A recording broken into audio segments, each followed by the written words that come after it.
మానవుని నుండి మానవత్వానికి, తదుపరి దైవత్వానికి మార్పు చెందటం అనేది చైతన్యం యొక్క బదిలీ మాత్రమే. A shift of consciousness. మన చైతన్య వికాసమే మన జీవిత లక్ష్యం. మనకు 3 శరీరాలున్నాయి. భౌతిక స్థాయిలో ఈ కనపడే శరీరం ఉంది. మనకు మానసిక శరీరము ఉంది. నేను మెదడు గురించి మాట్లాడటం లేదు. చైతన్యం గురించి మాట్లాడుతున్నాను. దాని వెనుక ఆత్మ.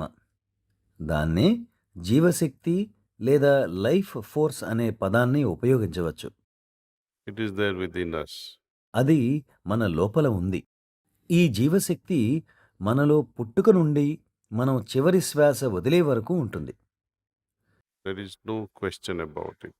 ఈ జీవశక్తి మన లోపల ఉంది. మత విధానాల్లో దీనికి భిన్నమైన పేర్లు ఉన్నాయి.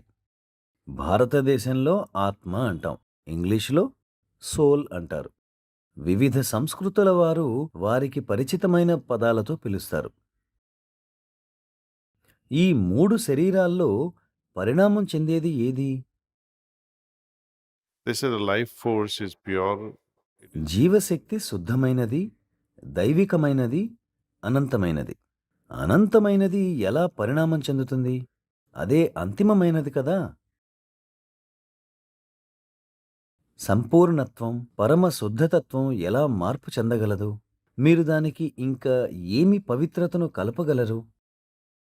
శరీరం గ్రద్దలా పైకి ఎగరగలదా? డాల్ఫిన్లా ఈదగలదా? లక్షల సంవత్సరాల తరువాత కూడా మీరు అలా చేయలేరు. శరీరం పరిణామం చెందాలంటే ఎన్ని కోట్ల సంవత్సరాల కాలం పడుతుందో భగవంతుడికే తెలియదు. Billions of years. మనకు అంత జీవన ప్రమాణం లేదు. ఈ జీవన ప్రమాణంలో మన వయస్సు పెరిగి వార్ధక్యంతో మరణిస్తాం. మరి మనం ఏ పరిణామం గురించి మాట్లాడుతున్నాం? చైతన్యం గురించి. చైతన్యం అంటే ఏమిటి? మన ఎరుక యొక్క స్థాయి.